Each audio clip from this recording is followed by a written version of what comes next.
السلام علیکم دوستوں، امید کرتا ہوں آپ سب خیریت سے ہوں گے۔ میں ہوں ابو بکر اور اس ویڈیو میں آپ کو انرجی کے بارے میں بتاؤں گا۔ انرجی کسی جسم میں کام کرنے کی صلاحیت کو انرجی کہا جاتا ہے۔ اس کی دو قسمیں ہیں، پوٹینشیل انرجی اور کائنیٹک انرجی۔ پوٹینشیل انرجی کسی جسم میں پوزیشن کی وجہ سے جو انرجی ہوتی ہے اسے پوٹینشیل انرجی کہا جاتا ہے۔ کائنیٹک انرجی کسی جسم میں حرکت کی وجہ سے جو انرجی ہوتی ہے اسے کائنیٹک انرجی کہا جاتا ہے۔ دوستو، انرجی کی بہت ساری فارم ہے۔ میں نے آپ کو یاد رکھنے کا ایک ایکرونیم بھی بتایا ہوا ہے، وہ ہے میٹس، MELTS، میٹس۔ M سے میکینیکل انرجی، E سے الیکٹریکل انرجی، L سے لائٹ انرجی، E سے تھرمل انرجی جس کو ہیٹ انرجی بھی کہا جاتا ہے، اور S سے ساؤنڈ انرجی۔ دوستو، بات آگے نکل گئی۔ دوستو، لا آف کنورژن ہے، انرجی کو پیدا یا ختم نہیں کیا جا سکتا۔ انرجی صرف اپنی فارم چینج کرتی ہے، ایک شکل سے دوسری شکل میں چلی جاتی ہے، دوسری سے تیسری، تیسری سے چوتھی، ایسی انرجی اپنی فارم بدلتی رہتی ہے۔ Energy converter.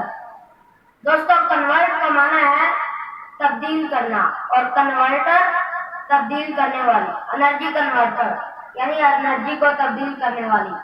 مثال کے طور پر جب ہم ایک ٹوائے کار لیں اور اسے ڈھلوان پر لے جائیں تو اس کے اندر پوٹینشیل انرجی اسٹور ہو جاتی ہے، اور جب ہم ڈھلوان پر لے جا کر اس کو چھوڑیں تو وہ نیچے کی طرف موو کرے گی، تو اس کے اندر جو پوٹینشیل انرجی ہوتی ہے وہ کائنیٹک انرجی میں تبدیل ہو جائے گی۔ جب ایک بس موو کرتی ہے تو اس کے اندر جو میکینیکل انرجی ہوتی ہے وہ کائنیٹک انرجی میں تبدیل ہو جاتی ہے۔ جب ہم ایک کینڈل کو جلاتے ہیں تو اس کے اندر جو پوٹینشیل انرجی ہوتی ہے وہ لائٹ اور ہیٹ انرجی میں تبدیل ہو جاتی ہے۔ لیمپ، ٹیلی ویژن اور ریڈیو۔ لیمپ الیکٹریکل انرجی کو لائٹ انرجی میں تبدیل کرتی ہے، یعنی لیمپ کو ہم الیکٹریکل انرجی فراہم کرتے ہیں اور وہ الیکٹریکل انرجی کو لائٹ انرجی میں تبدیل کر دیتی ہے۔ ٹیلی ویژن کو ہم الیکٹریکل انرجی فراہم کرتے ہیں اور وہ الیکٹریکل انرجی کو لائٹ اور ساؤنڈ انرجی میں تبدیل کر دیتی ہے۔ ریڈیو کو ہم الیکٹریکل انرجی فراہم کرتے ہیں اور وہ الیکٹریکل انرجی کو ساؤنڈ انرجی میں تبدیل کر دیتا ہے۔ تو دوستو، آپ انرجی کے بارے میں سیکھ چکے ہیں۔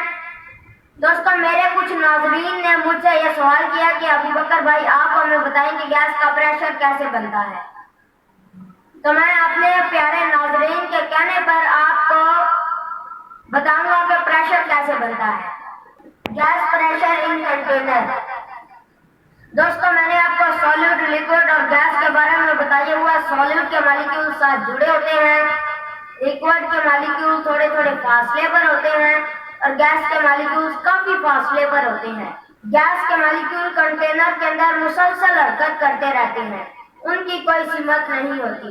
گیس کے مالیکیول ایک دوسرے سے بھی ٹکراتے ہیں اور کنٹینر کی دیواروں سے بھی ٹکراتے ہیں۔ جب کنٹینر کی دیواروں کے ساتھ ٹکراتے ہیں تو وہ فورس لگاتے ہیں جس سے پریشر بنتا ہے۔ دوستو، پریشر دو طرح سے بنایا جا سکتا ہے۔ ایک تو اگر ہم کنٹینر کو چھوٹا کر دیں تو گیس کے مالیکیول کے درمیان فاصلہ کم ہوگا اور وہ جلدی جلدی ایک دوسرے سے ٹکرائیں گے اور کنٹینر کی دیواروں کے ساتھ ٹکرائیں گے، اس سے پریشر زیادہ ہو جائے گا۔